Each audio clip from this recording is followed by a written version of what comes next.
E aí pessoal, como é que vocês estão? Sejam bem-vindos a uma aula mega interessante também, um assunto mega fresquinho quando a gente fala de Enem, muita recorrência, que é biotecnologia. Pessoal, quando a gente fala das provas do Enem, um assunto que é bastante comum, por exemplo, é a ecologia. Ecologia é um grande ramo em que a gente vê bastantes questões envolvendo impactos ambientais, questões envolvendo interações ecológicas, questões envolvendo ciclos biogeoquímicos. Aqui, a gente meio que vê dois grandes ramos da biologia partilhando esse tema chamado biotecnologia. A genética, e quando a gente fala de engenharia genética, quando a gente fala de leis de Mendel, entendimento sobre o núcleo, e a citologia, o estudo das nossas células, também relacionando os ácidos nucleicos, um pouco de bioquímica. Então, a biotecnologia é o entendimento da citologia e da genética em conjunto da aplicação desses conhecimentos frente aos seres vivos.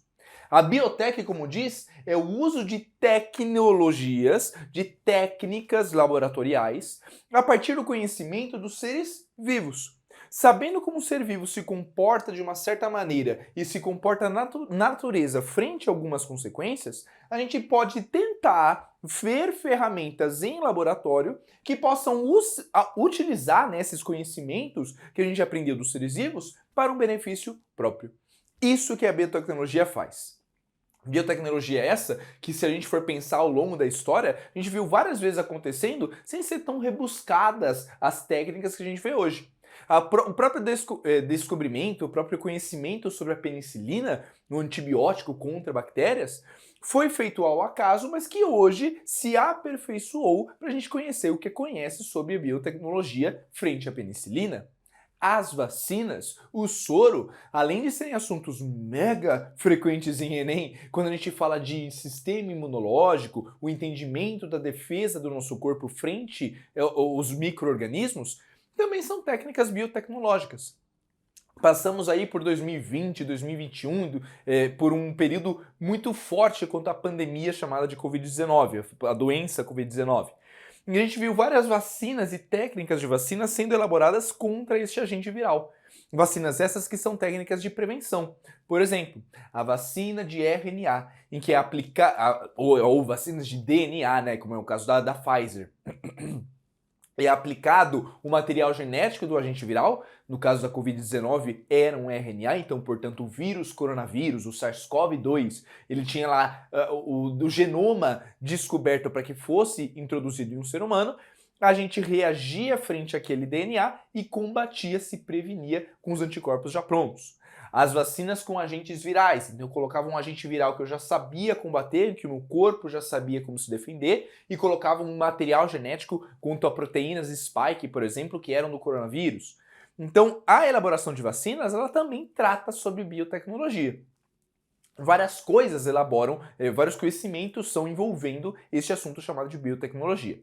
E aqui eu trouxe algumas técnicas e alguns conceitos importantes para que a gente lembre de biotecnologia, por exemplo, para a prova do Enem. E aí a gente vai se ajudando ao longo desse entendimento. Beleza? Uma coisa que eu acho que é fundamental para a gente falar aqui em biotecnologia, pessoal, e que envolve um conceito de citologia e genética, é o conhecimento sobre o código genético. Por quê? Por dois motivos. Primeiro, o código genético é uma informação bastante importante quando a gente relaciona a célula, e em especial quando se relaciona ao dogma central da biologia molecular. Quando a gente fala deste dogma, a gente quer dizer que o DNA faz RNA, processo esse conhecido como transcrição, e o RNA forma proteínas a partir de um processo chamado de tradução. Os seres vivos, em forma geral, conseguem fazer esse processo de uma forma clara, de uma forma concisa, independente do seu DNA, do seu RNA, das suas proteínas. E este código genético é algo a ser seguido quando o dogma central é aplicado. E o segundo motivo pelo qual saber de código genético é importante é porque um monte de questão te faz confundir sobre o que é esse conceito. Quer te fazer enganar falando que código genético é a mesma coisa que genoma, quando na verdade genoma, no nosso caso, um ser humano, 2N igual a 46 cromossomos, se eu pegasse todos os genes desses 46 cromossomos, eu teria o meu genoma, o genoma humano. Isso é que é genoma, avaliação de genes. Ele quer fazer você acreditar sobre diferenciação celular, a leitura de materiais genéticos de forma diferente, diferenciação entre as células. O DNA pode ser o mesmo, mas a leitura é diferente. Isso também não quer dizer código genético. Código genético é uma forma de leitura. Assim como o código Morse é um sistema de sinais, pontos, tracinhos, que representam letras, o código genético também o é. O código genético me diz que a cada trinca de bases nitrogenadas, por exemplo, A, U, G, trincas de bases, no caso, trincas de bases de um RNA mensageiro, identificam um códon. Então, 3 letrinhas do RNA mensageiro é um códon. E a cada códon eu tenho a identificação de um aminoácido, que vem transportado pelos RNAs transportadores. Esta forma de leitura é universal. Todos os seres vivos conseguem ler essa forma de código genético. Inclusive, até os vírus, que nem seres vivos são classificados, possuem material genético e essa forma de leitura também é feita a partir das células a qual o vírus parasita. Além de ser degenerado, o código genético nos diz que todos os aminoácidos formados, que são 20 tipos, podem ser lidos e gerados numa sequência de aminoácidos de uma proteína a partir de um código genético formado por trincas de bases. Só que aí uma trinca de bases diferente, então trincas diferentes de bases, podem formar o mesmo aminoácido. E é isso que quer dizer degenerado. O conhecimento sobre isso permite que a gente elabore técnicas e descubra técnicas em laboratório para investigação de várias metodologias importantes da biotecnologia. Vamos começar por algumas delas? Vou começar aqui por OGMs. Que sigla é essa, Rafa? OGM significa organismos geneticamente modificados. Ou seja, eu pego um organismo e entendo o seu DNA, vejo o DNA de um outro organismo e quero inserir um trecho, um gene de um dos organismos em outro. Se esses organismos são da mesma família, ou às vezes até de um mesmo gênero, são próximos, a gente diz que a gente está formando organismos cisgênicos, ou seja, indivíduos que às vezes na natureza poderiam se reproduzir por serem próximos e a gente puxa os genes um do outro. Mas o mais comum é que quando a gente fala de organismos geneticamente modificados, a gente lembra dos transgênicos. Organismos de famílias e até de reinos totalmente diferentes, em que eu formo um organismo padrão, um organismo único, com essa mesclagem de genes. Por exemplo, eu posso achar um gene de um fungo, reino fungi, e acho interessantíssimo que a produção de um certo componente deste fungo apareça em uma planta, reino plantae. Esta combinação de genes de reinos diferentes, inclusive, de grande afastamento evolutivo, digamos assim, é o que eu chamo de um transgênico. E esta técnica de formar um OGM é por uma técnica bastante famosa chamada de técnica do DNA recombinante. No que ela consiste? A primeira identificação do primeiro gene de interesse, por exemplo, o gene desse fungo, é retirado e recortado com enzimas, com tesouras moleculares, que é o que a gente chama de enzimas de restrição. Elas acham a sequência, recortam de uma maneira específica e esse gene é retirado. Este gene, por sua vez, ele é reproduzido, ele é copiado várias vezes em uma tecnologia chamada de PCR, Polymerase Chain Reaction. Eu tenho a sequência aplicada no maquinário, numa certa forma, com primers, etc., que leem essa minha sequência e formam várias cópias desses genes. Por sua vez, uma vez que esse gene é produzido, ele é colocado em plasmídios, que são um DNA extrabacteriano que a gente consegue manipular em laboratório. Estes são introduzidos num novo organismo, por exemplo, na planta que eu acabei de falar, com uma outra enzima chamada de DNA ligase. Agora, essa planta terá inserido no seu DNA um trecho de gene de outro organismo, um fungo. Só que a leitura é feita de uma única maneira. Ela lê a própria sequência de bases do seu material genético, do seu DNA, que também tem inserido agora um gene de outro organismo. Ela acaba por produzir RNAs por transcrição e proteínas por tradução que eram de um fungo e agora estão nela, formando, portanto, uma característica transgênica neste novo organismo geneticamente modificado. Pessoal, essas técnicas e até a formação de transgênicos, por sua vez, elas parecem ser muito interessantes e tem os prós de produção de maior quantidade de produtos, da produção de maior quantidade de alimentos, só que ainda levam muitos prós e contras, por exemplo, de quanto essa técnica realmente é segura, do quanto de processos metabólicos e de outras consequências a partir dessa mudança de genes pode gerar no alimento, no quanto isso é de interesse econômico, às vezes aumentando e custeando mais para uma empresa, favorecendo um certo aspecto de uma planta e desfavorecendo outros por exemplo, produtores que não conseguem fazer essa técnica. Então existem ainda muitos prós e contras envolvendo a ideia de transgênicos e de organismos geneticamente modificados. O que às vezes vale a pena a gente dar uma ideia, dar uma procurada em assuntos para que a gente entenda melhor para, por exemplo, uma prova até de redação, porque a gente tem que discutir melhor sobre esse assunto. Ok? Belezinha. O que mais, Rafa? Vamos falar um pouquinho sobre clonagem. Vou começar com a clonagem, vou deixar tudo aqui desmembrado. A clonagem, pessoal, geralmente a gente lembra muito de formar organismos geneticamente idênticos a outros inteiramente. A gente tem a famosa história da ovelha Dolly há muito tempo atrás, em que simplesmente era uma ovelhinha que era geneticamente idêntica a outra a partir da técnica de clonagem. Vários outros organismos também foram feitos a partir da técnica de clonagem, mas hoje a gente vê uma ideia interessante dessa técnica da biotecnologia, de usá-la para fazer, por exemplo, células-tronco, clones de uma célula que acho interessante ter para uma terapia gênica. Então, formar grupos celulares a partir da técnica de clonagem, não um organismo completo. Mas, entender um pouco dessa técnica também é favorável.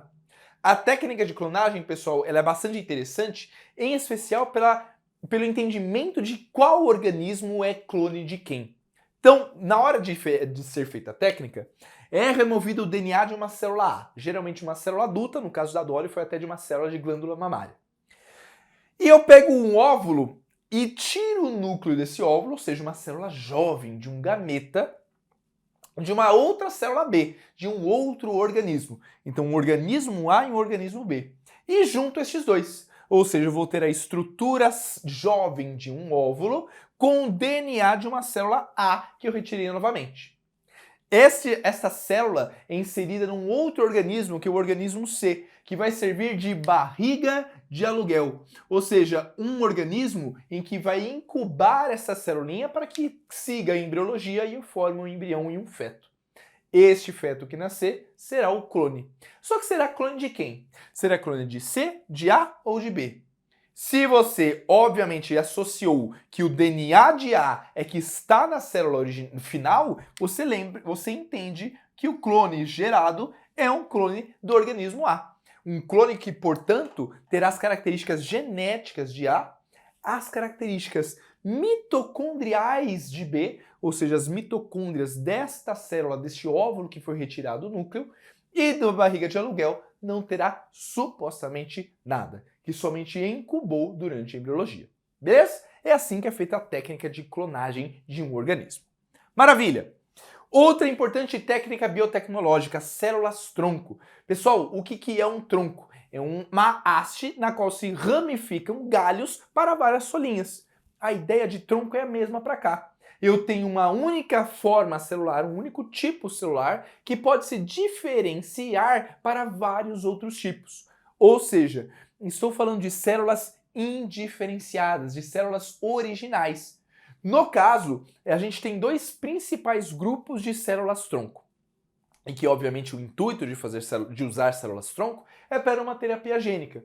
Por exemplo, um indivíduo diabético que tem um problema lá no pâncreas e não consegue produzir insulina porque as suas células beta não produzem esse composto, esse hormônio.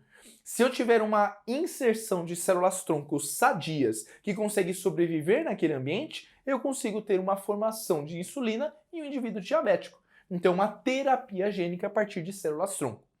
Essas células-tronco elas podem ser do tipo embrionárias ou adultas. No caso das embrionárias, são retiradas direto lá das primeiras fases da embriologia. Ou seja, se eu pego uma fase de mórula lá, que é o comecinho da embriologia, as células não se diferenciaram para nenhum tecido específico. Supostamente são células que podem se tornar um neurônio, uma célula de pele, uma célula de fígado, uma célula de olho, uma célula de baço, sei lá. Então são células que têm capacidade de se tornar vários outros tipos celulares. Portanto, a gente diz que são células totipotentes. No caso das células tronco adultas, as CTA, já são células que têm uma certa especialização e estão em um organismo adulto. No nosso fêmur, por exemplo, nas medulas ósseas, no cordão umbilical, a gente já tem células que se diferenciaram para certos tecidos. Por exemplo, tecidos hematopoéticos envolvendo o sangue. No nosso fêmur, a gente tem células que poderiam se tornar glóbulos brancos, que poderiam se tornar fragmentos celulares das plaquetas, que poderiam se tornar hemácias. Esse tipo de conjuntos estão dentro de um mesmo agrupamento, células sanguíneas, e portanto não conseguem se diferenciar em todo tipo celular. Então, ao invés de chamar de totipotentes, a gente geralmente chama de pluripotentes ou até de multipotentes. Elas conseguem se tornar vários tipos celulares, só que de um grupo mais restrito. Existe ainda uma técnica, pessoal, de células-tronco que a gente chama de células-tronco induzidas, em que eu pego, por exemplo, uma célula-tronco adulta que não consegue se diferenciar em muitos tipos celulares e dou um reset para que ela se torne novamente, entre aspas, uma célula-tronco embrionária, ou seja, que ela tenha capacidade de ser totipotente e se transformar em qualquer tipo celular. Essa técnica de transformar a célula-tronco adulta em embrionária forma um grupo que a gente chama de células-tronco induzidas. Mas não é uma técnica tão fácil assim de se realizar e ainda está andando com as pesquisas, ok? E, por fim, a última técnica que eu vou trazer aqui para vocês para a gente conversar são os testes de DNA. Pessoal, Enem adora comentar sobre testes de DNA em vestibular. Aliás, as suas provas já apareceram com algumas questões envolvendo isso, em que a partir da análise de bandas de DNA, você tem que identificar o que é pedido para ser identificado. No caso dos testes de DNA, eles usam uma técnica que a gente chama de fingerprinting molecular. Finger, em inglês dedo, printing, impressão, impressão do dedo, impressão digital. Só que é uma impressão digital molecular. Cada organismo, pessoal, tem uma quantidade, tem uma identificação genética que é específica nossa. Nenhum outro organismo é geneticamente idêntico. Aliás, até os gêmeos têm uma certa diferencinha, os gêmeos idênticos, quanto ao longo da sua vida, por conta de alguns trechos, pequenos trechos, obviamente, em que vão se mudar, em que há uma alteração. Então, um determinado indivíduo, ele tem a sua própria impressão digital molecular. E quando a gente faz essa técnica, a gente usa essa técnica para identificar certas bandas. Como é que funciona esses testes de DNA? Eu pego lá um fio de cabelo, uma gota de sangue, etc., ou saliva, fragmento com um certo maquinário as moléculas de DNA que eu estou identificando e jogo em um gel que a gente chama de um gel de eletroforese, numa placa de eletroforese. Esse gel, pessoal, é como se fosse uma trama de redes. Aliás, se você colocar assim alguns memes na internet, aparecem alguns brinquedos que é como se fossem vários elásticos, todos entrelaçados de forma diferente. Quando você se joga nesse elástico, você vai enrolando e descendo por esses elásticos até o fim do brinquedo. É bem parecido com o que acontece aqui com o DNA. Na hora que eu faço esses fragmentos de DNA, eles ficam de tamanhos diferentes. Uma molécula fica maiorzona, outra molécula fica menorzinha, outro pedaço fica de um jeito, de um pedaço de outro. Além de ter uma relação com carga. Algumas cargas são mais positivas, algumas cargas são mais negativas. Essa passagem dessas moléculas de DNA por esse gel, por essa trama, vai fazer com que moléculas, por exemplo, muito grandes, demorem a passar por todos os entrelaçados de fio que a gente tem no gel. Moléculas menorzinhas correm mais rápido. Então, durante a corrida, a gente chama esse nome mesmo, durante a corrida desse material genético, moléculas menores têm mais tendência de chegar até o fim do que moléculas maiorzonas. O mesmo vale para a carga. Quanto mais a interação do DNA interage com as fibras que a gente tem desse gel, menos ele vai correr rápido e, portanto, fica lá para cima, dando um perfil específico para cada indivíduo. E para que é utilizado isso? Por exemplo, para criminalística. Eu vejo um assassinato, vejo lá uma vítima, e eu quero saber quem acabou matando, que está envolvido nesse assassinato. Se eu coleto lá informações daquele ambiente, eu posso achar um DNA específico de algum suspeito e ver se dá um match, ver se realmente é aquele suspeito que estava ali naquela gota de sangue, num fio de cabelo que estava naquele local de crime. Então eu acabo fazendo uma identificação criminal se eu encontrar um perfil genético idêntico ao perfil do suspeito. Ou o que aconteceu já no Enem, em teste de DNA para descobrir paternidade. O Enem já deu uma questão para saber quem era o grão de pólen que fecundava uma certa flor. E deu os perfis genéticos de cada doador de pólen para ser comparado entre o filho, a semente de uma plantinha. E é bem numa análise que eu trouxe aqui para vocês para a gente analisar junto. Vamos dizer que este perfil genético aqui seja de uma criança. E este perfil genético seja da mãe de uma criança. E temos dois pais suspeitos de serem o pai dessa criança. Quem seria o pai dela? Bom, perceba que primeiro os perfis genéticos aqui são todos diferentes, porque cada um tem seu perfil genético específico. Só que essa criança, ela é um perfil genético da combinação da sua mãe com seu pai. Então, por exemplo, esta primeira banda da criança se encontra na mãe, apesar de também se encontrar nesse primeiro suspeito aqui do cantinho. Então pode ter vindo ou da mãe ou do suspeito. Até então a gente não consegue descobrir nada. Esta segunda banda da criança não tem na mãe. Opa, já é uma informação interessante. Porque se não tem na mãe, com certeza essa banda veio do pai.